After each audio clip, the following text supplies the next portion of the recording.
저는 원래 그 기계학습을 원래 전공을 하진 않았고요.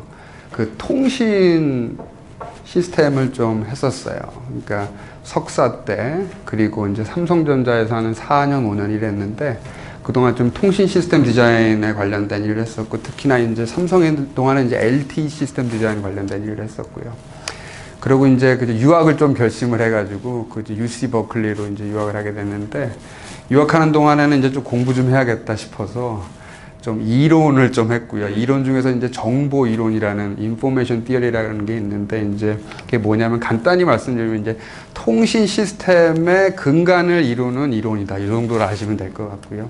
좋은 거는 뭐냐면, 장점 중에 하나는 뭐냐면 이제 인포메이션이 들어간 모든 시스템의 성능을 측정하는 그런 근간이 되는 학문이다. 이 정도로 이해해 주시면 될 것 같습니다. 그렇게 이제 박사과정을 보냈고요. 그리고 이제 포닥으로 이제 MIT에서 한 1년 정도 있었는데, 그러면서 이제 좀 분야를 제가 옮겼어요. 그래서 이제 머신러닝으로 옮겼고, 그 이유는 이제 이쪽 분야를 꾸준히 좀 연구를 해왔고, 대략 한 4, 5년 정도 연구를 했죠. 그래서 연구를 했고, 이제 크게 3가지 토픽, 많은 토픽인데 다 한 건 아니고요. 한 3가지 토픽을 했는데, 3가지 토픽 중에서 오늘 한 가지를 말씀드리겠고요.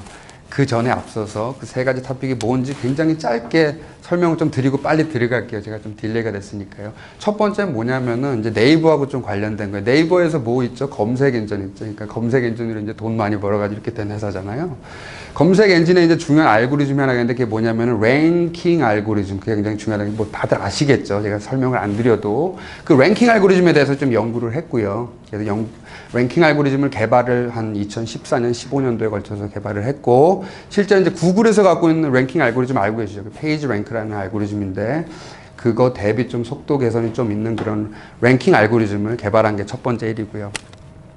두 번째는 이제 랭킹 알고리즘 한 다음에 두 번째는 뭘 했냐면 클러스터링 알고리즘. 다들 알고 계실 것 같아요. 근데 유명한 파퓰러한 그런 알고리즘인데, 그런 식으로 그런 알고리즘 좀 연구했는데, 좀 특이하게도 보통 클러스터링 알고리즘 하면은 이제 소셜 네트워크 관련된 그런 알고리즘이라고 다들 생각을 하실 것 같은데, 이제 소셜 네트워크를 저는 본 건 아니고요. 바이오 인포메틱스를 봤어요. 그 바이오 인포메틱스에 보면 뭐가 있냐면 DNA 시퀀싱이라는 굉장히 중요한 문제가 있거든요. 그러니까 DNA 서열을 아는 문제인데, 재밌게도 클러스터링 알고리즘이 그 DNA의 서열을 알아내는데 굉장히 중요한 역할을 한다라는 거를 이제 그런 커넥션을 제가 좀 지을 수 있었고요. 그러니까 그 결과로 말미암아서 이제 좋은 좀 그거에 맞는 DNA 시퀀싱에 알맞는 클러스터링 알고리즘을 개발할 수 있었습니다. 그게 두 번째고요. 이제 본론으로 들어갈게요. 세 번째인데, 세 번째가 추천 시스템이거든요. 작년 한 2년 전, 한 작년부터 일을 하게 됐는데, 그 추천 시스템에 대해서 일을 했는데, 이제 특히 어떤 필드에서 어떤 도메인에서 일을 했냐면, 이 교육 도메인에서 일을 했거든요. 그래서 이제 오늘 이제 그 말씀드릴 거는, 추천 시스템이라고 하면 보통 이제 영화 추천이나 이런 거 잘 알고 계실 것 같아요. 그래서, 근데 왜 갑자기 왜 뜬금없이 왜 교육 얘기냐, 이렇게 의아해하실 것 같은데, 그래서 첫 번째 파트, 그러니까 발표가 3가지 파트가 있습니다. 첫 번째 파트에서는 추천 시스템이 왜 교육하고 관련돼 있는지, 그 커넥션에 대해서 제가 좀 말씀을 드리겠고요.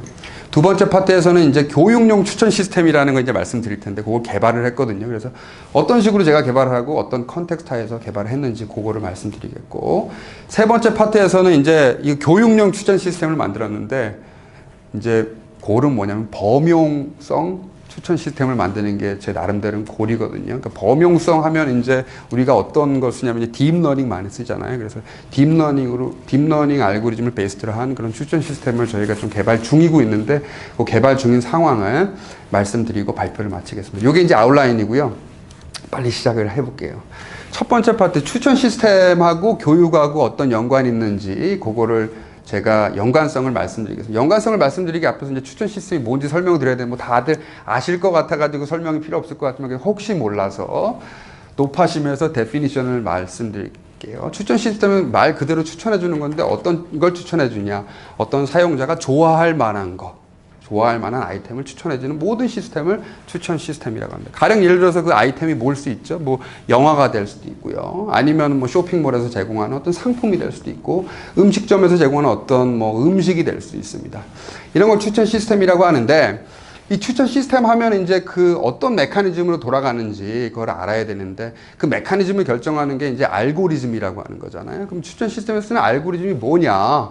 이런 질문을 하실 것 같은데 대표적으로 쓰이는 알고리즘 중에 하나가 이 매트릭스 컴플리션 알고리즘이라는 거예요. 이거 뭐 다들 아실 것 같은데 혹시 또 높아지면서 또 데피니션을 말씀드리자면은 문제는 되게 간단해요. 이 부분적인 엔트리 보고요.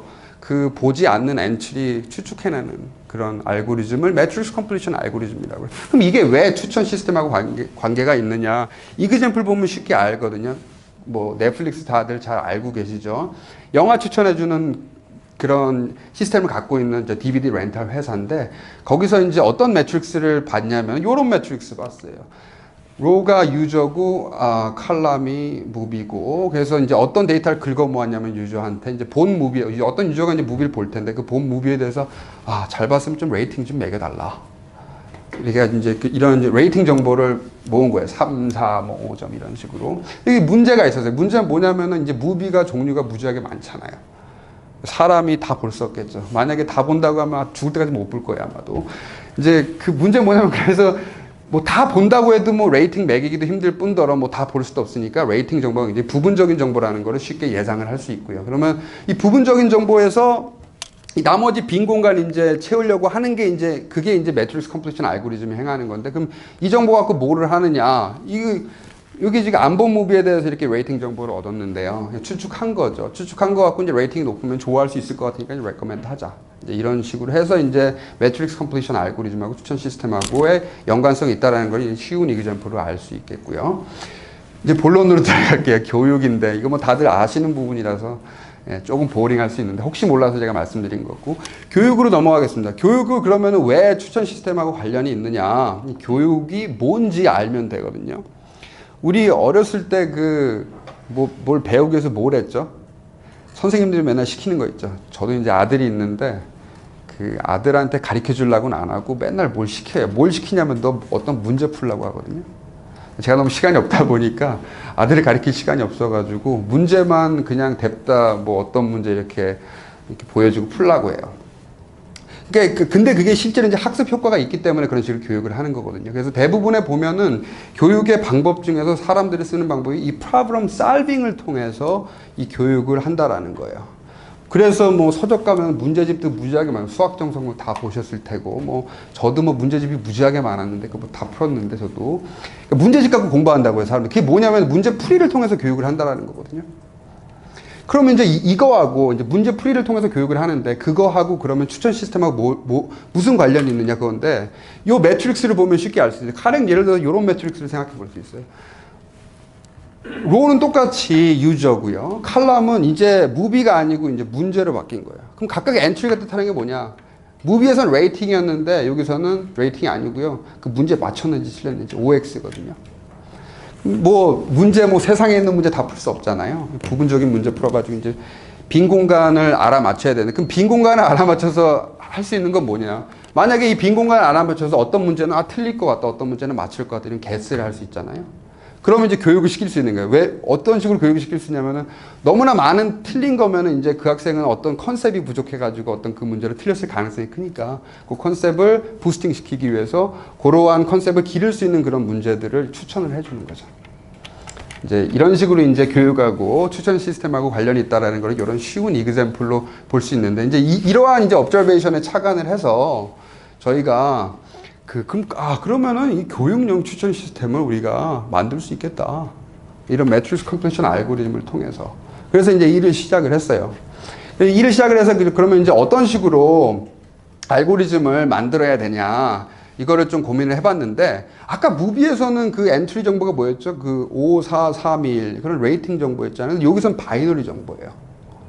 뭐, 문제 맞췄다, 틀렸다. 이거 알아맞추는 건데, 그래서 여기서, 그러면 이제 기존에 있는 이제 매트릭스 컴퓨터를 얼마나 잘 활용을 해서, 이런 새로운 알고리즘, 요 컨텍스트에 맞는 새로운 알고리즘 만들지 좀 착안을 했는데, 저희가 착안한 방법은 요 투 스테이지 어프로치거든요. 그 투 스테이지 어프로치라는 건 뭐냐면은요, 얘가 어떤 유저가 정답이다, 오답이다를 예측을 할 수 있도록 도와주는 어떤 숨어있는 매트릭스가 있다라고 가정을 해요. 그 숨어 있는 매트릭스, 숨어 있다가 이제 레턴트라고 해요. 레턴트. 그래서 레턴트 매트릭스가 있다라고 가정을 합니다. 그럼 이 레턴트 매트릭스가 뭐냐? 각각의 엔트리가 어떤 매트릭스냐면 그 PIJ라는 엔트리가 뭘 뜻하냐면은 어떤 유저 I가 문제 J를 알아맞출 확률이에요. PIJ가.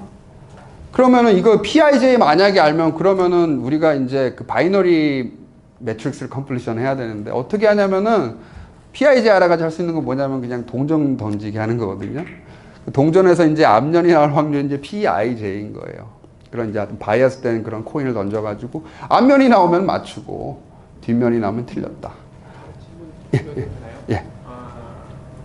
교육 시나리오에서 매트릭스 컴플리션을 적용하신다는 거는 기본 가정이 비슷한 문제를 틀린 애들끼리는 비슷한 문제를 틀릴 거다. 뭐 그렇죠. 성향이 비슷한 그렇죠. 학생들끼리 비슷한 문제를 틀릴 거다는 게 강력한 가정인 거잖아요. 어차피 저희가 콜라보레이티브 필터링 그대로 들어가가 있는 거니까 아이템과는 달리 문제 같은 경우는 난이도라는 녀석이 굉장히 강력한 영향을 줄 것 같은데 원래 굉장히 어려운 문제는 성향과 상관없이 틀린 애들은 굉장히 많은 애들이 틀릴 거고 그 다음에 난이도가 쉬운 문제는 성향과 상관없이 굉장히 많은 애들이 맞출 것 같은데 약간 일반적인 추천에서 사용되는 어떤 콜라보레이티브 필터링 생각하고 있는 철학 그리고 매트릭스 컴플리션과는 약간 다른 점이 있을 것 같은데 굉장히 좋은 지적을 잘 해주셨거든요. 그게 이제 어떤 특정 애플리케이션을 볼 때마다 그 특정 애플리케이션이 갖고 있는 그런 특성을 잘 활용을 해줘야 돼요. 그래서 이제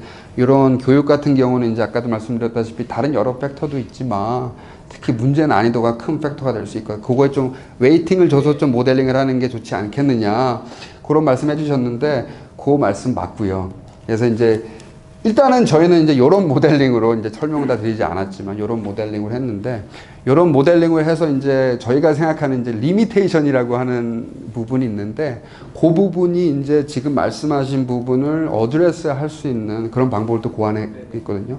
그 부분에 대해서는 제가 지금 말고요. 좀 끝무렵 가가지고 파트 3에 가가지고 다시 한번 답변을 드리겠습니다. 일단 이 PIJ가 뭔지는 제가 설명을 드렸으니까 아실 것 같고요. 그러니까 유저 I가 문제 J를 맞출 확률이다. 이걸로 동전 던지기 해가지고 이제 바이너리 매트릭스를 우리가 예측을 하는 거죠. PIJ의 확률로 1이 나오는 그런 동전을 던져가지고 앞면이면은 1이고, 그러니까 맞췄고 뒷면이면 틀렸고. 이런 식으로 우리가 예측을 해서 이런 지금 predicted binary matrix를 completion 할 수 있다라는 게 할 수 있겠다라고 하는 게 이제 기본적인 저희 생각이고 이제 이런 어프로치를 하겠다라는 거. 그럼 여기서 이제 남아있는 건 뭐냐면은 이건 지금 동전 던지기로 할 수 있으니까 이 P만 알면 되잖아요. P 매트릭스만 알면 되는데 그럼 P 매트릭스 어떻게 아는지 그거에 대해서 이제 좀 저희가 좀 고민을 했는데 그 고민에 대해서 같이 그러니까 어떤 고민을 했는지 그리고 어떤 솔루션을 얻었는지 그거에 대해서 이제 다음 슬라이드부터 제가 설명을 해 드릴게요.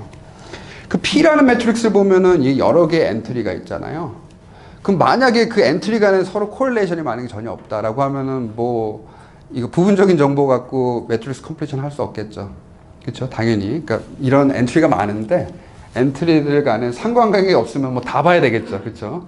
근데 좋게도 이게 중요한 건 뭐냐면 이게 이제 저희가 교육을 보잖아요. 근데 문제마다 여러 이제 컨셉들이 있어요. 뭐 가령 예를 들어서 토익을 예를 들면은 그 토익 어떤 한 문제를 보면은 뭐 이 문제는 뭐 대명사에 대한 이해를 묻는 문제다.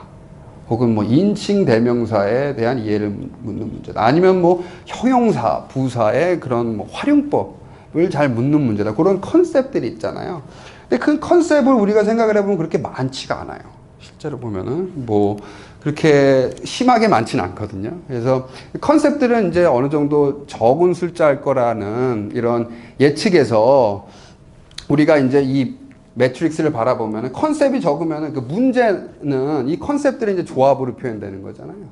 컨셉이 적으면은 이 매트릭스의 디멘전이 안만 늘어나도 그 랭크 이 매트릭스 P의 랭크의 정보는 작을 거다라는 점에 이제 착안한 거거든요. 그래서 이제 랭크가 작으면 어떤 식으로 이제 매트릭스를 표현할 수 있냐면은 그 리니어 알제브라 들으셨죠? 학교 다니실 때. 싱글러 밸류 디컴포지션 하면은 뭐 U, 가마, 뭐 V 이런 식으로 표현이 되잖아요. 이런 식으로 표현이 되는데 여기서 이제 그 버전을 본 건 아니고요. 더 간단한 버전을 봐서 그냥 이런 식으로 표현이 되는 매트릭스 봤습니다. 두 개의 매트릭스 표현이 되는데 L하고 R 매트릭스의 곱으로 표현이 되고요. L은 톨 매트릭스, R도 톨 매트릭스가 R이 이렇게 트랜스포즈 돼가지고 곱해진 형태. 이런 매트릭스를 본 거고요. 요게 요 사이즈가 이제 랭크에 해당되는 거라고 보시면 됩니다.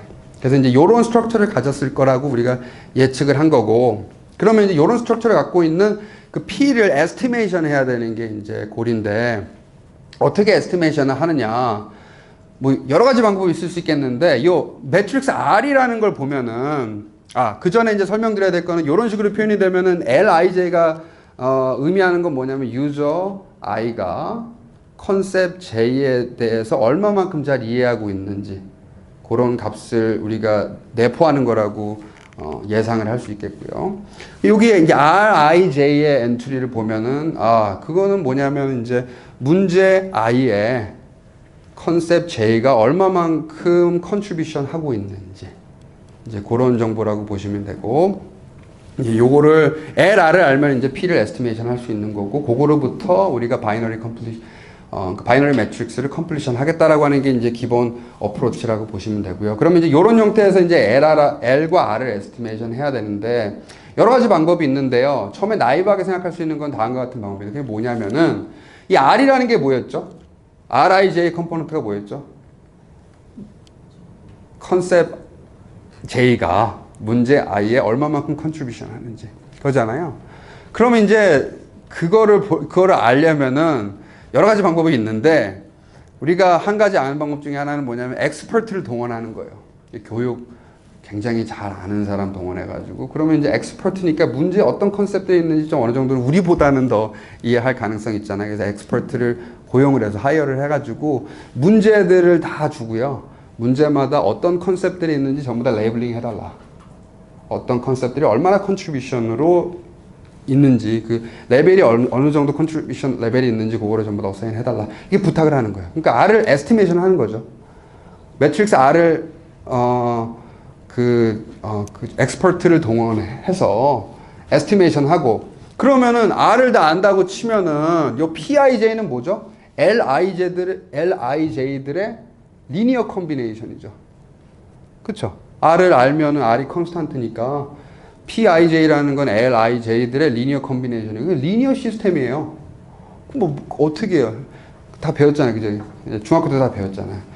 리니어 시스템 어떻게 보냐면 베리어블이 10개면은 이퀘이션 10개 봐야 되고, 여기 이제 베리어블이 몇 개죠? 요거 사이즈만큼 있는 거죠. L의 사이즈만큼. 그러니까 이거 사이즈만큼 보면 돼요. 이퀘이션은. 그러니까 PIJ를 쳐다보면 돼요. 근데 문제가 있어요. 여기서. 문제가 뭐냐면은 PIJ를 직접 못 봐요. 왜냐면 우리 테스트 결과만 보거든요. 맞췄는지 틀렸는지. 유저 I가 문제 J를 맞췄는지 틀렸는지 이 0 정보만 보는 거예요. 그러니까 PIJ의 펑션 형태, 그러니까 PIJ 노이즈 버전을 보는 거거든요. 그래서 이퀘이션을 그렇게 긁어 모은다고 해도 그거에 해가 없을 가능성이 있어요. 그래서 그러면 이제 해가 없을 때 우리가 하는 짓이 뭐죠? 프로젝션 해줘야 되는데, 프로젝션을 여기서는 뭐라고 하냐면 리니어 리그레션이라고 해요. 리니어 리그레션. 그런 방법으로 하면은 L을 에스티메이션 할 수 있겠죠. 그래서 이런 굉장히 나이브한 방법을 처음에 이제 저희가 이제 요거를 이제 처음에 시작을 한 게, 그 교육계 이제 스타트업 회사 이제 리드라는 회사가 있는데, 그 회사랑 좀 협약을 하면서 시작을 했는데, 이제 처음에 이제 이런 알고리즘을 얘기를 했어요. 처음에. 그래서 굉장히 간단하잖아요. 근데 여기서 한 가지 캐비엇은 뭐냐면은 R을 알아야 돼요. R을 누구한테 들어봐서 알아야 되냐면은 엑스퍼트한테 알아야 돼요. 엑스퍼트 써야 되니까 문제가 뭐냐면 돈을 써야 되죠. 돈을 페이를 해야 되죠. 사람 쓸 때마다 돈 써야 되거든요. 그 사람의 퀄리티가 좋건 안 좋건 무조건 사람 쓰면 돈 써야 돼요. 그게 문제예요. 그게. 그래서 하여튼 돈을 좀 써가지고 그 R을 에스티메이션 해가지고 이 리니어 리그레션 방법을 해가지고 이제 저희가 처음에 이제 회사랑 협력해가지고 처음에 생각한 알고리즘이 이거였는데, 그러면 이제 그 다음 슬라이드부터 이렇게 알고리즘 돌렸을 때 성능이 어떻게 나오는지 제가 설명을 드릴 텐데, 그 전에 이 R을 구체적으로 어떻게 에스티메이션 하는지 좀 감각을 익히기 위해서 이그샘플 하나 들려드릴게요. 이런 문제가 있어요. 이게 답 뭐죠, 이거? Something who want to apply for this position are requested to submit their performance. The answer is B. B죠. B. 그렇죠. 이 문제 맞추려면 뭔가 알아야 되죠, 우리가. 그렇죠. 대명사가 뭔지 알아야 되고. 그렇죠. 주어가 어디까지인 줄 알아야 되고. 그거 알았으니까 맞췄잖아요. 그렇죠. 그리고 여기 are가 있으니까 복수가 와야겠다. 이런 컨셉 아신 거잖아요. 그런 걸 봤더니, 그러니까 지금은 아시니까 이 문제에 어떤 컨셉이 있을 거라는 걸 예측을 할 수 있는데, 이거 잘 모르는 사람이라면 이제 엑스퍼트한테 물어봐요. 그래서 어떤 엑스퍼트한테 물어봤더니 이 문제는 이런 컨셉들이 있는 문제다. 프로노운의 컨셉, 퍼스널 프로노운. 프로노운이 뭐죠? 대명사. 퍼스널 프로노운이 인칭 대명사거든요. 이런 거에 컨셉을 잘 알아야지만 푸는 문제다라고 어떤 엑스퍼트가 말할 수 있어요. 그래서 이런 걸 문제마다 다 엑스퍼트한테 물어봐가지고 이런 결과, 이런 지금 R, J 이 지금 로드를 전부 다 에그리게이트 하는 거예요. 이런 식으로 이제 에스티메이션 하는 거죠. 근데 문제는 뭐냐면 여기서 엑스퍼트, 다른 엑스퍼트 이렇게 말할 수 있거든요. 이거 프로노운이 더 중요하다. 퍼스널 프로노운보다. 또 어떤 엑스퍼트는 아니다. 이거는 다른 컨셉을 물어보는 거다. 이거 왜냐면 이거 주어가 어디까지인지 알아야지. 어디까지 주어가 있는지 알아야지만 풀 수 있는 문제다. 그게 더 중요한 문제다라고, 이게 사람의 의견이기 때문에 변할 수가 있어요. 그래서 그러면 이거 어떻게 알아 에스티메이션 하나? 첫 번째 어프로치 뭐냐면 이렇게 엑스퍼트 여러 명 고용을 해가지고 전부 다 에버리지 취한 거예요. 그리고 컨셉들이 많으면 그냥 전부 다 에그리게이트 해가지고 그런 컨셉 다 있다라는 가정하에서 다 에버리지 취해가지고 그냥 알아 에스티메이션 했어요. 그렇게 해가지고 일단 돌려봤어요. 돌려본 퍼포먼스를 다음 슬라이드에 말씀드릴게요. 퍼포먼스를 보려면 매트릭을 알죠. 매트릭. 성능, 척도. 이건 바이너리 클래시피케이션이죠. 맞췄는지 틀렸는지 알아맞혀야 되는 거니까. 그럼 바이너리 클래시피케이션의 성능 매트릭이 뭐죠? 에러 이벤트가 두 가지 타입이 있죠. 하나는 틀렸는데 맞췄다고 하는 거. 그걸 뭐라고 하냐면 false alarm. 근데 이제 이런 컨텍스트에서는 그건 false positive라고 얘기해요. 틀렸는데 맞췄다고 하는 거. 반대 에러 이벤트는 뭐죠? 맞췄는데 틀렸다고 하는 거. 그죠? 그걸 miss detection probability라고 하는데 그거의 반대. 그러니까 1 minus miss detection probability를 detection probability라고, 그거를 용어로 뭐라고 하냐면은 true positive ratio라고 해요. 그럼 false alarm은 작으면 작을수록 좋은 거고 true positive는 크면 클수록 좋은 거죠. 이게 가장 나쁜 거고 이게 가장 좋은 거고, 그렇죠? 이게 가장 나쁜 거겠죠. 이렇게 보시면 되는데, 그럼 여기서 일단은 아까 말씀드린 리니어 리그레션 성능을 보여주기 이전에 정말 라이브한 거, 랜덤 게스한 거거든요. 아무런 정보 없이 랜덤 게스한 거. 그냥 가장 간단한 방법 하나는 뭐냐면은 아무런 생각 없이 무조건 틀렸다고 하는 거예요. 무조건 틀렸다고 하는 거예요. 그러면 어느 점을 어치브할 수 있죠? 무조건 틀렸다고 한다. 그럼 false 알람이 일어날 수가 없죠. 디텍션이 일어날 수가 없죠. 0,0을 어치브하겠죠. 무조건 틀렸다고 하면, 무조건 맞췄다고 하면 어떻게 되죠? 1,1. 근데 우리가 원하는 거는 0,1. 그렇죠? 그리고 또 하나 이제 그러면 좋다. 반은 무조건 맞았다고 그러고 반은 무조건 틀렸다고 하자. 그럼 어느 점 어치브할 수 있죠? 이제 또 생각을 하시네. 2점 어치브할 수 있죠. 반은 무조건 맞았다고 그러고 반은 무조건 틀렸다. 2분의 1, 2분의 1를 어치브할 수 있어요. 이게 이제 랜덤 게스를 했을 때 어치브할 수 있는 라인이거든요. 그럼 여기서 이제 성능이 그러면은 여기가 좋고 여기가 나쁘다고 했는데 그 성능 어떻게 매줘야지? 이거 라인인데 라인은 그림을 맨날 그릴 수도 없고 나는 넘버를 보고 싶은데. 그래서 성능 척도 중에 하나는 이제 뭐냐면은 요 에어리아가 넓으면 넓을수록 성능이 좋은 거겠죠. 그쵸? 요 에어리아가 넓으면 넓을수록 성능이 좋은 거겠죠. 그러니까 커브가 이런 모양일수록 성능이 좋은 거겠죠. area under curve라고 해가지고 쓰는 용어가 있는데 그거를 AUC라고 얘기해요. AUC 값이 요 지금 랜덤 게스 있을 때는 얼마죠? 1 곱하기 1 곱하기 2분의 1이니까 0.5죠. 그렇죠? 그리고 얼마를 넘을 수 없죠? 이거 1을 넘을 수 없죠. 이제 여기까지 됐고, 그러면 이제 본론으로 들어가가지고 저희가 처음에 생각한 리니어 리그레션 알고리즘 돌렸을 때 어떤 커브를 얻었냐면 요거 얻었어요. 좀 좋아졌죠. 0.5에서 0.58 좀 좋아졌어요. 요거 보고 이제 조금 회사 측에서는 좀 해피했다고 해요. 했는데, 근데 이제 이것만 보여주면 안 되는 게, 이게 또 얼마나 좋은지 또 모르잖아요. 물론 랜덤 게스보다는 좋지만 얼마나 좋은지 모르기 때문에 좀 머리를 좀 더 굴려봤어요. 어떤 머리를 굴려봤냐면은 유저 베이스드 레코멘데이션 시스템을 생각을 해본 거예요. 그게 뭐냐면은 유저 보면은 문제 푼 거 있고 안 푼 거 있죠. 푼 거 다 봐가지고 맞출 확률 에버리지로 계산하는 거예요. 그리고 안푼 문제는 그 에버리지로 이제 그 동전의 앞면이 나올 확률이라고 보고 동전 던져가지고 개스를 하는 거야. 그걸 이제 유저 베이스드 알고리즘이라고 하는데 그렇게 했더니만 재밌게도 이거보다도 잘 나와요. 65점 나왔어요. 죄송한데 문제 사이즈가 몇 개 정도예요? 문제 사이즈가 요거는 지금 어떤 거냐면 지금 토익을 이그젠플로 들었고요. 문제는 대략 한 6,000개 정도, 4,000개. 그리고 유저는 한 12만 유저. 그렇게. 그런 규모의 문제고요. 그러니까 그런 문제, 그런 사이즈를 갖는 매트릭스고요. 그렇게 했을 때 이제 유저 베이스 테스트는 이렇게 했고, 또 반대로 그러면은 아이템 베이스, 프로블럼 베이스로 예측을 할 수 있겠죠. 그러니까 프로블럼 하나를 찍어 놓고요. 그러면은 그 프로블럼을 푼 유저들이 있을 테고 안 푼 유저들이 있는데, 푼 유저들을 바탕으로 해가지고 그 문제를 맞출 확률을 계산하는 거예요. 그 확률로 다른 유저들이 맞췄을지 틀렸을지를 추측을 하는 거죠. 그 방법을 이제 퀘스천 베이스드 알고리즘이라고 할 수 있는데, 그랬다면 좀 더 좋아져요. 72점 맞았어요. 그래서 이제 계산의 여지가 있겠다. 좀 나이브하게 그 전에 리니어 리그레션 방법을 했더니만 별로 안 나와가지고 좀 개선의 여지가 있겠다라고 해가지고 저희들의 좀 인풋을 좀 많이 좀 요구했었어요. 그때부터. 그러니까 그 전에도 이제 좀 회사랑 얘기를 했었는데 요거를 좀 보고 저희들하고 좀 일을 좀 긴밀히 해야겠다 싶어서 저희들하고 이제 얘기를 하기 시작했고, 그래서 그러면 이거 딱 보니까 문제가 뭐예요? 그러면은 R을 잘못 에스티메이션 했으니까 생긴 문제잖아요. R. 그쵸? R 잘못 에스티메이션 끝나는 거죠, 그냥. 그러지 말고, LR을 동시에 에스티메이션 하자. 동시에 에스티메이션 하자. 그게 그냥 내추럴하게 생각할 수 있는 거잖아요. 그래서 그렇게 하자. 동시에 에스티메이션 하려면은 어떤 알고리즘을 써야 되느냐. 알고리즘 생각할 때요, 항상 생각해야 되는 게 있죠. 뭐냐면, 옵티멀 알고리즘, 이렇게 뭐, 컴플렉시티가 크건 안 좋건, 무조건 옵티멀 알고리즘이 뭔지는 알아야 돼요. 그래야지만 이제 최적의 성능을 아니까. 옵티멀 알고리즘이 뭐죠?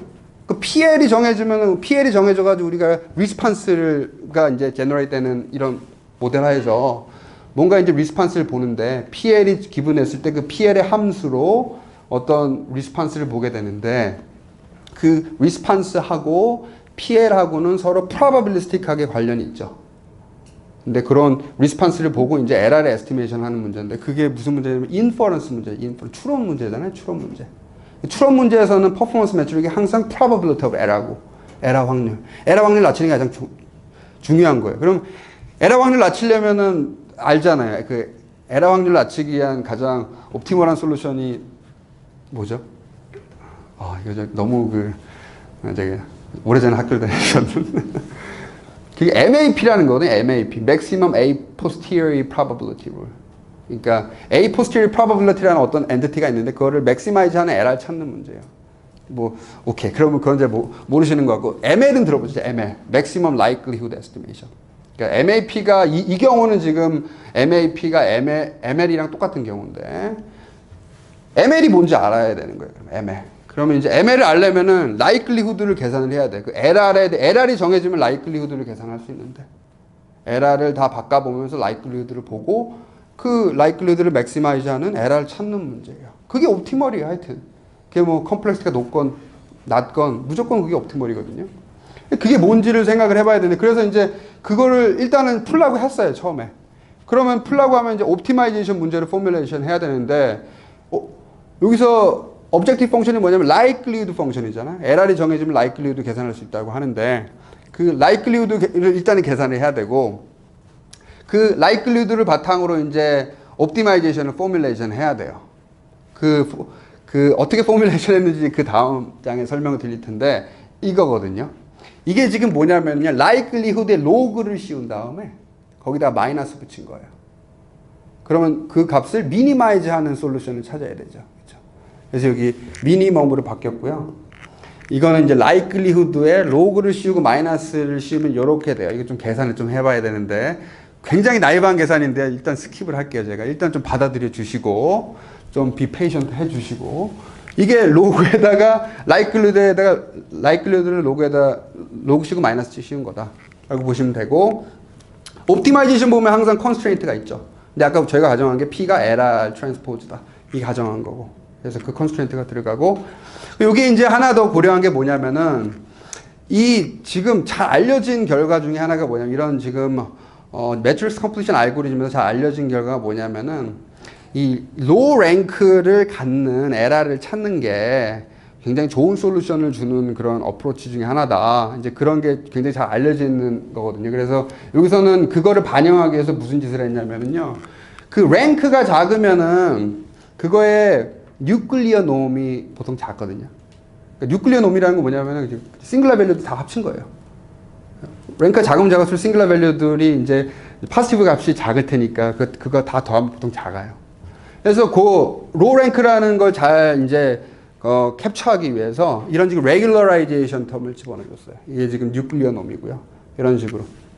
이런 식으로 이제 문제를 포뮬레이션 하고요. 근데 이걸 그냥 풀기는 무지하게 어려워요. 왜냐하면 그냥 풀려면 어떻게 해야 되죠? 이 LR 다 가능한 LR 전부 다 집어넣어 본 다음에 이거 계산하고 그 중에 미니멈 되는 LR 찾아야 되잖아요. 컴플렉시티가 무지하게 크겠죠. 그래서 이거를 찾는 방법으로 이제 컴플렉시티가 좀 적으면서 어떤 방법이 있을까? 그거를 좀 고민해 봤는데 그 고민한 것 중에 하나가 뭐냐면은 이제 딥러닝 하시는 분들은 항상 알고리즘 돌릴 때 뭐 돌리시죠? 그레디언트 디센트 알고리즘 돌리시잖아요. 그거를 돌리는데 요거는 지금 좀 매트릭스 사이즈가 좀 크다라고 저희가 판단을 해서 좀 컴플렉시티 측면을 고려해 가지고 그레디언트 디센트는 이제 모든 데이터 포인트를 다 애그리게이트 해 가지고 이제 이터레이션 해줘야 되는 건데 그렇게 하면은 이제 좀 컴플렉시티가 좀 크니까 컴플렉스를 줄이자는 측면에서 이 스토캐스틱 그레디언트 디센트 알고리즘을 적용을 해봤어요. 그러니까 스토캐스틱 그레디언트 알고리즘이 간단해 그냥 그 데이터를 그러니까 에러를 이제 이니셜 밸류 정해놓고 계속 업데이트를 해 나가야 되는데 모든 데이터 포인트 보면서 업데이트 시키는 게 아니라 그냥 하나 그냥 랜덤하게 샘플 포인트 잡아가지고 하는 거예요. 그냥 굉장히 단순한 방법이에요. 근데 굉장히 성능이 잘 나온대요 사람들이. 그러니까 왜 잘 나오는지 그러니까 왜 잘 나오는지 좀 분석을 하고 있는데 사람들이. 그래서 이제 그런 그 결과를 바탕으로 한 스토캐스틱 그레디언트 디센트 쓰면은 컴플렉스 낮추면서 좀 잘 나오겠다 싶어가지고 진짜 돌려봤어요. 본 결과를 이제 말씀드릴게요. 그래서 이제 예. 앞에 소식. 예. 앞부분은 크로스 엔터프랑 비슷한 맥시멀 알고리즘도 좀 딱 나갔고요. 예. 뒷부분이 일반적으로 그 매트릭스 팩토리제이션은 그러니까 이게 레이터드 매트릭스가 나오는데 개별에 대한 놈을 많이 사용을 하죠. 맞아요. 그게 이제 컨벤셔널한 어프로치고요. 굳이 저렇게 예. 탑에 대한 P 매트릭스 전체에 대해서 레귤러라이저 텀을 주신 이유가 있어요? 아니 그 이유가 있어요. 이거는 원래 제가 그거를 보통 그걸 많이 써요. 이쪽 하는 사람들은. 그래서 그거를 쓰려고 했는데 그거를 쓰려고 하는데 설명의 용의를 위해서 이거를 바꾼 거고요. 이제 근데 알려진 결과가 있는데 그게 뭐냐면은 이 뉴클리어 놈을 집어넣어 가지고 한 포뮬레이션과 그리고 각각의 LR의 프로베니우스 놈이 들어간 그 텀을 들어간 옵티마이제이션 문제하고 서로 이제 approximately equivalent 하다라는 그런 결과가 있어요. 그래서 그거를 활용했습니다. 실제로 돌릴 때는요, 이걸 안 하고요. LR의 프로베니우스 놈이 들어간 걸로 돌려봤어요. 근데 뭐 성능 거의 비슷하게 나오는 거예요. 어차피 그 스토캐스틱 그레디언트 디스트를 쓰셨다고 한다면은 예. L 레이턴트에 대해서 그레디언트 한번 매기고 R 레이턴트에 대해서 그레디언트 한번 매기면 한 번씩 없어지고 하게 그렇죠. 되잖아요. 예. 트랜스퍼니까 그래서 비슷한 효과가 날 것 같은데 굳이 소식을 이렇게 하셨던 게 네. 그럴까라는 그러니까 아니에요. 다른 건 없고 그냥 설명의 용의를 위해서 한 거고 이제 제가 아까 무슨 말씀을 드렸냐면 요걸 왜 집어넣느냐 이게 지금 로랭크라는 거를 그러니까 캡처하기 위해서 보통 사람들이 이제 뉴클리어 놈 베이스로 한 그런 레귤라이즈를 한다. 그거를 베이스로 제가 설명을 드리려고 이걸 집어넣은 거고요. 실제로 알고리즘 들을 때는 L과 R의 프로베니스 놈이 들어간 형태를 썼고요. 그런 이제 실제로는 그거하고 요거하고 approximately equivalent 하다는 그런 결과가 있고요. 그 결과를 활용을 했고요. 그렇게 이해하시면 될 것 같습니다. 다른 질문 혹시 있으실까요? 네. 문제 정의를 처음에는 약간 핸드 픽트한 이 피처를 직접 만드시다가 약간 나중에는 그냥 결국은 일반적인 그냥 컬러블 픽터 데이터를 그냥 학습 데이터 그렇죠. 토익인가요? 토익을 예를 써서 했어요. 그냥 뭐 아이템 베이스 돌려보고 유저 베이스 돌려보고 결국 MMO까지 돌려보는 형상이랑 더 비슷한 것 같아서 그렇게 한 겁니다. 처음에 하셨던 그 사람이 직접 찍은 데이터를 갖고 뭔가 더 하시는 건 없나요?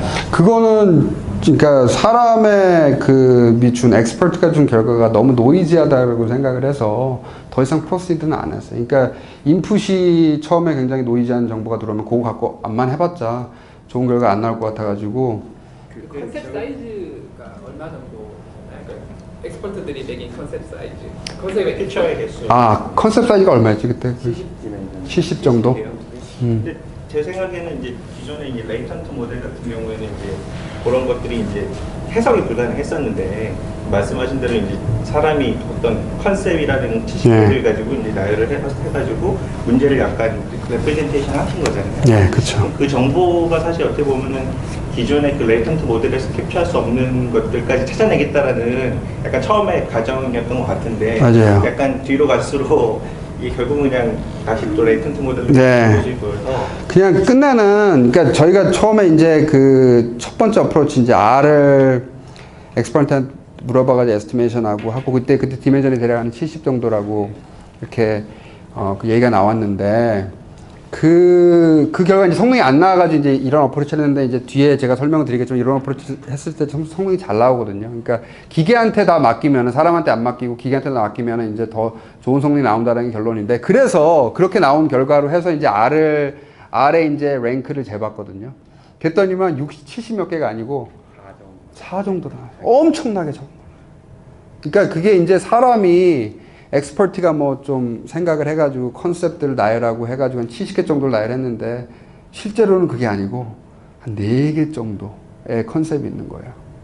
이게 어떻게 보면은 엑스퍼트들이 생각하는 각각의 컨셉이란 게 사실은 굉장히 디펜던시가 높아가지고 거의 클러스터링에 묶이고 나면 인디펜던트한 실제 컨셉은 그건 그렇죠. 4개밖에 없다라는 거죠. 그런 해석은 못해요 우리가. 그게 4개가 뭔지는 해석을 하기 힘든데 결론적으로 보니까 인디펜던트한 컨셉은 4개더라. 그것들의 컨비네이션으로 문제들이 포뮬레이션 되는 거라는 게 이제 기계가 알려주는 결과예요. 그 결론이 그래서 사람에 의존하지 말고 기계한테다 맡기자. 그게 결론인데. 아니, 그게 결론이에요. 그게 결론이었는데. 커렉션? 네, 이거 나온 결과로. 제가 그거는 일부러 요 슬라이드를 뺐는데, 지금 질문이 나와가지고, 지금 이강욱 박사가 좀 캐치를 해준 게 있는데, 그거를 말씀드리면 좀 클리어해질 것 같아요. 이게 이제 지금 성능이 제가 잘 나온다고 클레임을 했잖아요. 성능 보여줄 거니까 일단 좀 비페이션트 좀 해주셨으면 좋겠고, 이게 잘 나왔어요. 잘 나와서 요거 베이스로 해가지고 이제 R을 에스티메이션 해본 거죠. 그래서 R을 에스티메이션 해보고, 원래 엑스퍼트가 한 게 있잖아요. 그거랑 비교를 해가지고요. 근데 이게 성능이 잘 나온 거니까 이게 좋은 R이죠. 이 R을 바탕으로 해서 엑스퍼트가 매긴 R을 커렉션 할 수 있는 그런 것도 제가 좀 본 게 있거든요. 그래서 이게 무슨 역할을 해주냐면 기계한테다 맡겼더니만 솔루션만 좋은 거 줄 뿐만 아니라 교육의 그 교육 학문에 좀 패러다임을 주는 것 같다. 이런 식의 컨셉을 예전에 사람들이 생각했던 것처럼 생각하지 말고 좀 다른 식으로 생각을 해야 되는구나. 그러니까 사람들의 이런 생각을 엑스퍼트의 이런 생각을 좀 고쳐주는 좀 그런 역할을 했다라는 거가 있어서 하여튼 그 포인트를 얘기한 거고요. 근데 결론은 뭐냐면 기계한테 맡기니까 많은 걸 얻더라. 성능뿐만 아니라 그런 것도 얻더라. 이제 요게 이제 포인트라고 보시면 될 것 같습니다. 스파르시티가 지금 여기서는 지금 요 데이터 보시면 돼요. 이게 지금 유저를 12만 명을 했고요. 그리고 문제 수가 3,800 정도. 그리고 여기 보면은 이제 리스판스를 얼마 모았냐면은 800만 개. 그러니까 8 밀리언. 그러니까 9 밀리언 정도 모아서 스파르시티 레벨이라는 대략 2% 정도라고 보시면 돼요. 2%면 뭐 그렇게 뭐 높은 편은 아니니까. 그렇게 하여튼 뭐 높은 값은 아니니까. 모빌렌즈나 이런 벤치마크 데이터셋을 제외하고 나면 리얼드에서의 스파르시티는 거의 0.6% 미만이거든요. 네, 근데 여기는 좀 이게 저희가 이유가 있어요. 왜 토익으로 했는지 그 이유를 설명드리면은 이제 좀 이해를 하실 것 같은데, 이 토익으로 한 이유가 뭐냐면은 보통 이제 취업 준비하는 거 토익 많이 보잖아요. 그래서 사람들을 좀 많이 좀 하이어할 수 있을 것 같아요. 그러니까 이게 지금 앱을 만들어가지고 이렇게 지금 문제 좀 풀어달라 부탁을 한 건데, 앱에 그냥 뭐 가입하는 건 쉽잖아요. 그래서 사람들을 많이 이렇게 하여튼 뭐 끌어모을 수 있었고, 그리고 뭐 문제 푸는데 그렇게 어렵지 않잖아요. 쉽게 답을 할 수 있으니까. 그래서 이제 그러니까 데이터를 쉽게 긁어모을 수 있을 것 같아가지고, 요런 거를, 그러니까 토익 example를 들었고, 그래서 이제 1년 만에 한 뭐 2% 정도 얻었으니까 뭐 그 정도면은 뭐 많이 얻었다고 생각을 하고. 결국 이게 아까 그냥 돌렸을 때 그 4개로 표현된다는 거는 굉장히 이 문제 자체가 이게 그렇게 어려운 문제가 아닐 수도 있다는 생각을 좀 들거든요. 기존에 보통 뭐 영화 추천이나 다른 추천에서는 뭐 적어도 100개라든가 뭐 150개 이런 정도로 썼을 때 그 충분히 잘 나오는 걸 같아서 어떻게 보면 약간 제 그냥 개인적인 생각으로 토익 문제 자체가 유형이 딱 있잖아요. 얘는 이런 유형이야, 얘는 이런 유형이야. 그 몇 가지 유형들을 잘 그냥 분류하는 정도의 모델이 나온 게 아닌가라는 생각이 좀 들어서. 이게 좀 아까 두 분 질문하신 거랑 엮여 있는 부분인데요. 일단 저희가 보고 있는 데이터가 바이너리라서 저 정도 스트레스치고 사실은 이론적인 필요량이랑 비교했을 때 사실은 굉장히 충분치 않은 양. 레이팅을 특별 목표로 하는 거랑 이게 저희가 에스티메이트 하는 확률이고 그 확률 인풋을 나오는 때문에 영일 자체가 거의 정보를 안 담고 있는 그럴 것 같아요. 그래서 이제 편집 개수나 이제 저도 편집을 작고 그 다음에 이렇게 리스폰스가 상대적으로 많은 편임을 공부하고 그런 결과가 크게 높게 나오고 없는 점이라 이제 확률 기반으로 있어요. 그런 것도 차이를 오케이. 뭐 더 혹시 질문 있으시면 L 안에 별도의 컨스트레인트는 안 보여주십니까? 아, 실제로는 어떤 컨스트레인트 붙었냐면 이제 LR이 의미하는 바를 고민을 해서 그러니까 LR에다가 어떤 의미를 부여했냐면은 그 LIJ가 이제 유저 I가 컨셉 J를 얼마나 이제 포함을 하고 있는지, 그러니까 얼마나 잘 알고 있는지 그 컨셉을 일단 0하고 1 사이라고 봤어요. 그러니까 좀 네거티브한 값을 안 갖는다고 가정을 하고요. 예, 일단은 그 L이 LIJ의 범위는 0하고 1 사이라고 봤고요. 비슷한 이유로 RIJ는 0하고 1 사이라고 봤습니다. 그러니까 언더스탠딩 레벨의 맥스를 1이라고 본 거죠. 그렇게 하여튼 뭐 노멀라이제이션 했다고 보시면 되고 이제 마이너스 밸류는 이제 인트로듀스 하지 않았다. 그런 컨스트레인트였습니다.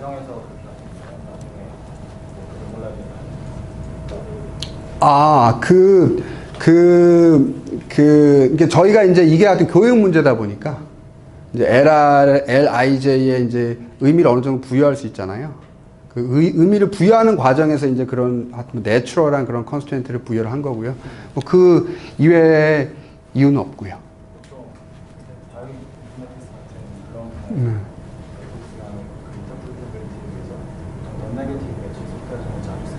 예.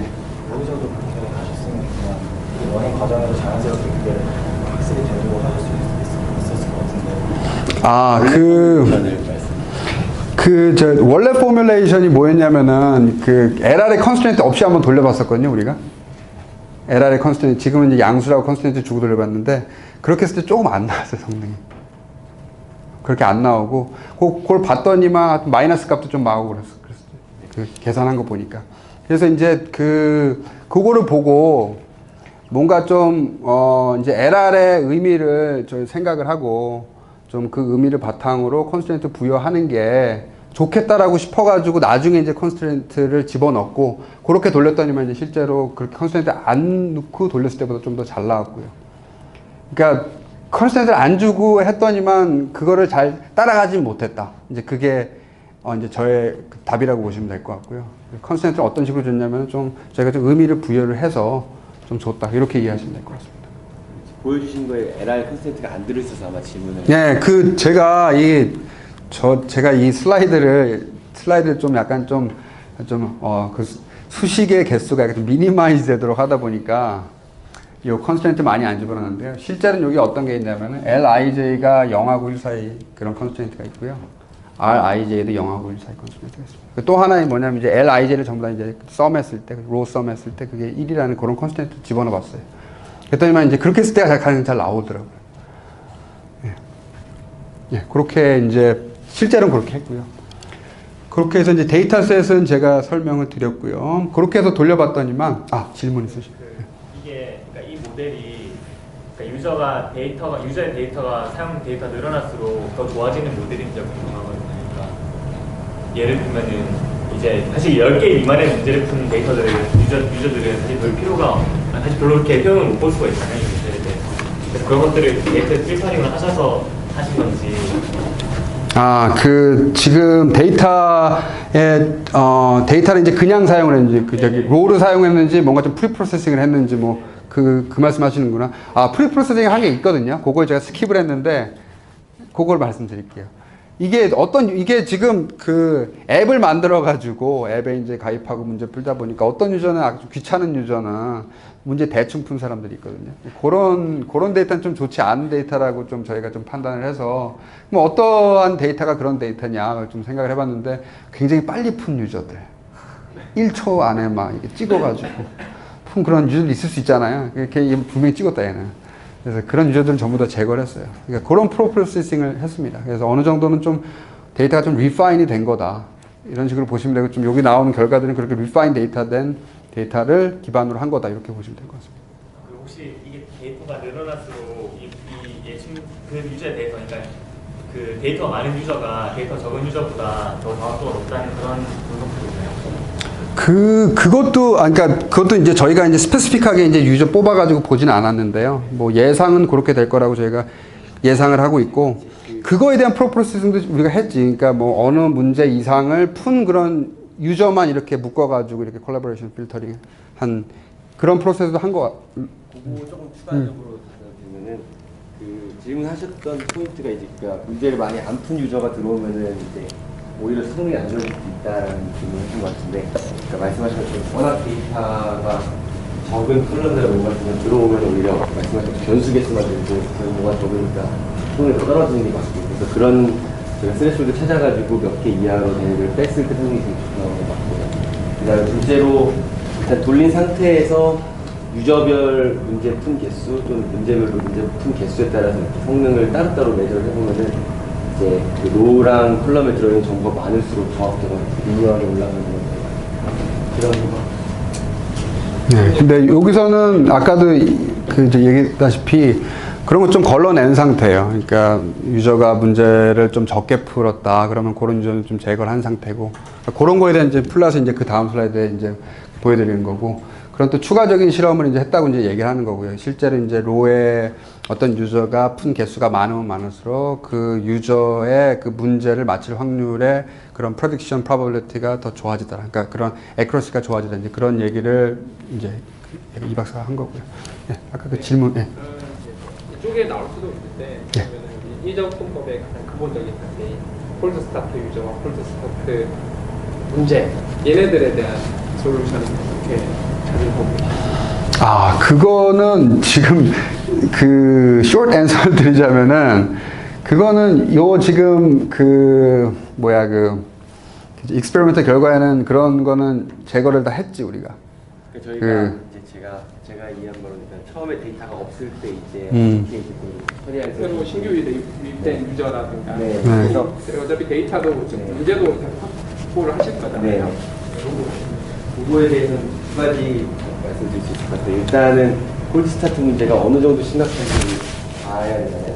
저희가 다 가지고 있는 데이터를 일단 저희가 갖고 있는 데이터가 많다 보니까 그거를 줄여보고 10분의 1로 줄여보고 100분의 1로 줄여보고 어느 정도부터 저희가 이걸 쓸 수 있는지 그런 실험을 해서 일단은 저희가 성능을 낼 수 있는 최소한의 데이터를 규명하는 그런 걸 통해서 일단 콜드 스타트 기간을 최대한 짧게 하자가 첫 번째 방법이었고요. 두 번째로는 이제 콜드 스타트를 사실은 약간 요 애플리케이션을 좀 쉽게 해결할 수 있는 게 저희가 이제 진단고사라는 명목하에 문제를 풀게 하는데 어떤 문제를 풀게 했을 때 가장 이제 정보량이 많이 들어오는지를 살펴보면 저희가 따로 큰 문제였거든요. 그걸 통해서 최소한의 문제를 풀더라도 저희가 빨리 이걸 적용할 수 있도록 그런 식으로 해서 약간 데이터 없을 때의 기간을 최대한 많이 줄이는 그런 어프로치를 사용합니다. 그게 지금 얘기한 게요. 그 뒤에 저희가 좀 이게 그 다음 슬라이드 때 한 번 더 나오거든요.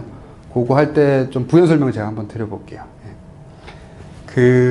이게 이제 데이터 모은 거고요. 그랬더니만 이제 성능이 잘 나오더라고요. 그래서 AUC 재보니까 77점이 나왔더라. 그 전에 이제 리그레이션 했을 때는 58점이었고요. 그리고 이제 유저 베이스드 했을 때는 65점, 그리고 퀘스천 베이스드는 72점이었는데 그거보다 잘 나오더라. 이거고요. 그래서 이제 설명을 드릴 텐데, 이게 그러면 어느 정도 성능인지 좀 감이 없잖아요. 77점이라는 게 얼마나 굉장히 좋은 성능인지, 그게 좀 감을 좀 드리기 위해서 이제 어떤 실험을 해봤냐면은, 이게 실제로는 그 벤처 캐피털리스트들 대상으로 한 실험이라고 저는 들었는데, 제가 한 건 아니고 회사에서 했다고 하는데, 어떻게 했냐면은요, 처음에 진단고사를 봐서, 아까 이제 진단고사 얘기가 나왔는데, 30문제를 뽑아요. 30문제를 풀라고요. 그러니까 물론 이제 그 문제는 이제 그렇게 적은 문제로도 이제 프레딕션이 잘 되는 그런 30문제를 푸시는 거예요. 잘 좀 그런 데이터들 잘 봐가지고 이제 그런 게 아까 얘기했던 이제 그 콜드 스타트 문제인데 그런 30문제 잘 뽑아가지고 풀라고 해줘요. 그거 갖고 이제 그 틀렸는지 맞았는지 보고 프레딕션 하는 거죠. 이 유저가 얼마만큼 잘 알고 있고 그거를 프레딕션 하고 그걸 바탕으로 해가지고 두 번째 문제셋을 줘요. 시험 보라고 하는데 시험 문제 줄 때 동시에 채점한 결과를 어태치를 해줘요. 그러니까 우리가 개수를 채점을 한 거죠. 그러면 이제 얘는 이 시험 문제 받아보고 또 이 이메일로 그 채점 문제 보는데 이 채점한 거 보지 말고 일단 풀라고 부탁을 하고요. 실제로 유저가 풀어요. another set of 30문제를 풀어요. 그리고 처음에 받았을 때 이제 이메일도 어태치 됐다고 그 이제 우리가 이제 예측을 해가지고 채점을 한 건데 그거랑 비교를 한번 해보라고 했어요. 그랬더니만 30문제 중에 내려가는 25문제 정도 맞췄다라고 얘기를 하더라고요. 그래서 이제 그 77점이라는 게 이제 좀 성능이 좋으면은 이 정도까지의 퍼포먼스도 나오는 거다라는 의미에서 이제 제가 이거는 이제 말씀드리는 거고 하여튼 뭐 이런 경위를 해서 그러니까 이런 이제 실험을 통해서 하여튼 벤처 캐피탈리스트들이 이게 잘 돌아간다라는구나 좀 판단해가지고 좀 투자를 좀 많이 했다고 하는데 그런 하여튼 후담이 있는데 여기서 말씀드리는 건 뭐냐면은 이게 되게 중요한 게 그 콜드 스타트 기간을 줄이기 위해서 그러니까 문제를 처음부터 많이 풀려고 하면 곤란하잖아요. 콜드 스타트 기간을 줄이기 위해서 30문제를 굉장히 케어풀하게 뽑았다. 이제 그 말씀 드리기 위해서 이제 제가 이 슬라이드 좀 강조를 한 거고요. 그러면은 저희 AUC 값으로 나온 0.77은 밸리데이션 셋이랑 테스트 셋이가 따로 이렇게 테스트 하셨을 텐데 혹시 그 테스트 셋을 뽑는 방법을 좀 알려주실 수 있나요? 어떻게 테스트 셋을 골라내셨나요? 이 로그 중에서. 그냥 우리는 그러니까 처음에 그게 보통 약간 좀 룰 오브 썸이 좀 있잖아요. 그러니까 밸리데이션 셋 사이즈하고 또 트레이닝 셋 사이즈하고 또 테스트 셋 사이즈. 그죠. 룰 오브 썸을 일단은 따라봤고요. 그렇게 따라봐가지고 좀 커브 그리고 좀 제너럴라이제이션 해가지고 미니마이제이션 되는 그런 좀 그런 포인트 잡아가지고 그런 입학 잡아가지고 그거를 세팅했고요. 좀 약간 튜닝을 했어요. 그래서 그 셋 사이즈 좀 조절을 하면서 제일 좀 그래도 제너럴라이제이션 에러가 가장 작아지는 포인트 그거를 좀 잡았고 그거 잡아서 이제 좀 웨이트를 줬고 그 포인트에서 이제 웨이트를 줬고 그걸 이제 테스트를 했고요. 실제로는 그렇게 했습니다. 그래서 좀 튜닝을 좀 했고 그 비율이 대략 얼마였지? 그래서 그 결과 나온 게 대략 기본적으로 한 8대 1대 했는데 질문하신 거가 이제 제가 봤을 때는 숫자보다는 유저가 어떤 유저 특정 유저에 대해서 하신 건지 아니면 유저는 개별 유저마다 몇 퍼센트 문제를 따로 블라인딩을 하신 건지 아니면 그 상관없이 전체적으로 블라인딩을 해버리신 건지 이런 부분이 좀 궁금해요. 비율은 일단은 리스폰스를 전체를 다 그냥 랜덤하게 픽을 하는 게 맞고 근데 사실은 이제 유저가 지금 아까 말씀드린 몇십 문제 이하로 된 유저는 저희가 제거를 한 상태여가지고 랜덤하게 했지만 사실상 유저별로 뭐 8대 1대 되는 거랑 거의 동일해요. 그러면 문제 그룹이 4그룹 실제상으로는 4그룹이고 뭐 피처 디멘전상으로 좀 이럴 수 있지만 어떤 문제가 가려지느냐에 따라 가지고 성능이 좀 결정될 여지가 있어 보이거든요. 그렇죠. 네, 그런 부분까지 고려가 된 건지 좀. 이게 아까 이런 예를 보여드린 게 어떤 문제를 주는지에 따라서 이제 좀 액큐러시가 다르다라는 그런 이그샘플을 보여드린 거잖아요. 그래서 그런 현상이 있고요, 실제로. 어떤 문제 셋을 주로 우리가 테스트를 하느냐에 따라서 그런 게 있고 근데 여기서 보인 AUC 커브는 굉장히 다양한 문제를 다 포함해서 이렇게 계산한 거기 때문에 좀 컨저버티브한 그런 값이라고 보시면 될 것 같아요. 네. 정보이론 쪽 전문가이시니까 어떤 문제가 더 중요하고 덜 중요한지는 정보이론의 다양한 매트릭을 쓰면 나올 것 같은데 그 매트릭의 스코어가 문제 분배를 할 때 블라인딩을 할 때 고려가 됐는지 아니면 그냥 랜덤하게 쫙 하신 건지 그냥 이거 돌릴 때는 일단 그냥 그런 거 고려하지 않았고요. 네, 랜덤하게 다 한 거고. 라고 하셔서 처음에 이제 토익 미국에 있는 그 회사 어디죠? ETS 회사죠. 토익 문제 알았는데 지금 이 문제의 CC 데이터 어디서 확보를 하신 건가요? 이 지금 3,800문제 그거 말씀하시는 거죠? 그게 저도 하여튼 뭐 데이터를 어떻게 긁어 모았는지 하여튼 뭐 회사 쪽에서 긁어 모아가지고 어떤 문제집에서 긁어 왔는지 어떤 소스를 구하는지 저는 잘 모르겠고요. 제가 알고 있는 거는 뭐 한 이 정도다. 4천 문제에 대해서 긁어 왔다. 그 토익 한 문제, 한 셀 풀 때 그렇게 많이 푸는 것 같지는 않은데 한 100문제 정도 푸는 것 같은데. 모으신 건지 아니면 뭔가 인터넷에 떠드는 그게 후담을 좀 드리자면은 이게 좀 자세한 얘기는 제가 좀 안 드리려고 했는데 디스커션이 좀 길어질 것 같아서 이게 RC만 모은 거예요. 일단 요거는 RC. 그러니까 왜냐면 RC를 했더니 잘 나오더라고요. LC로 하면 어떻게 되는지 그거는 아직은 지금 해보고 있는데 그 LC 데이터는 여기는 없는 거다. 이 AC, 그거는 제가 이제 그 회사 사람들이 좀 솔직하게 얘기를 해줘가지고 제가 끝내 하여튼 뭐 리뷰를 하게 됐는데, 예, 그 정도, 그러니까 좀 고려는 한 거예요. 어느 정도 뭐 완전히 모든 토익 문제셋에서 완전히 그 랜덤하게 뽑은 건 아니고 좀 고려를 해서 뽑았다. 그거의 성능이다. 이 정도로 좀 보시면 될 것 같습니다. 예. 디스커션이 길어지는 것 같아서 제가 올 때도 한 20분이 늦어가지고 제가 시간에 대한 좀 압박이 있어가지고 지금 그러는데 그 질문 일단 받을게요. 그 RC에도 보면은 토익 같은 경우에는 문법 있고 따로 있잖아요. 그냥 리딩 있고 주제 찾는 거 막. 네, 맞아요. 이게 사실 리딩 같은 경우는 훨씬 더 복잡할 것 같은데 문법 관련된 문제만 3,800개라는 말씀이신지 아니면 리딩에서 막 주제 찾고 이런 문제까지. 이게 지금 LC 제외하고 RC하고 문법. RC에서도 이제 뭐 파트 5, 6, 7, 맞아요. 7 빼고 5, 6만. 6는 그 리딩도 포함되거든요. 짧은 리딩. 긴거 말고. 그 뭔가 같은 그런 좀 프로프로세싱을 좀 해서 문제를 좀 골라냈고 그거에 대해서 이제 보여준 결과라고 이해를 하시면 될 것 같습니다.